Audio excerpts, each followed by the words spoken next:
ప్రజల సమస్యలను పరిష్కరించడమే లక్ష్యంగా మన వార్డుల్లో మన ఆదిరెడ్డి పేరిట సరికొత్త కార్యక్రమానికి శ్రీకారం చుట్టనున్నట్లు రాజమహేంద్రవరం అర్బన్ ఎమ్మెల్యే ఆదిరెడ్డి శ్రీనివాస్ ప్రకటించారు.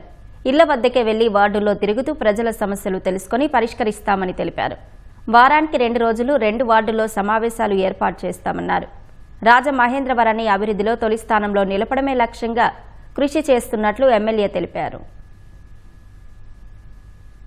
వారానికి 2 రోజులు, ఒక రోజు 2 వార్డులు చొప్పున కార్యక్రమం పర్యటిస్తూ ఒక రోజు సాయంత్రం ఆ 2 వార్డులకి మధ్యస్థంగా ఉన్న ఏరియా ఏదైతే ఉన్నదో ఎంచుకోవడం, ఉన్నతమైన అధికారులందరినీ కూడా పోలీస్ డిపార్ట్మెంట్, కార్పొరేషన్ లో ఉన్న ఇంజనీరింగ్ డిపార్ట్మెంట్, శానిటేషన్, రెవెన్యూ వారు, వాటర్ డిపార్ట్మెంట్, కరెంట్ డిపార్ట్మెంట్, ఇలాగా ప్రజల యొక్క నిత్యావసరాలు సంబంధించిన అన్ని శాఖల అధికారిని పిలిపించి నా కూటమి కుటుంబ సభ్యులందరూ ఆ 2 వార్డులకి సంబంధించిన కూటమి కుటుంబ సభ్యులందరినీ కూడా ఒక వేదిక మీద కూర్చోపెట్టి చర్చించడం జరుగుతుంది.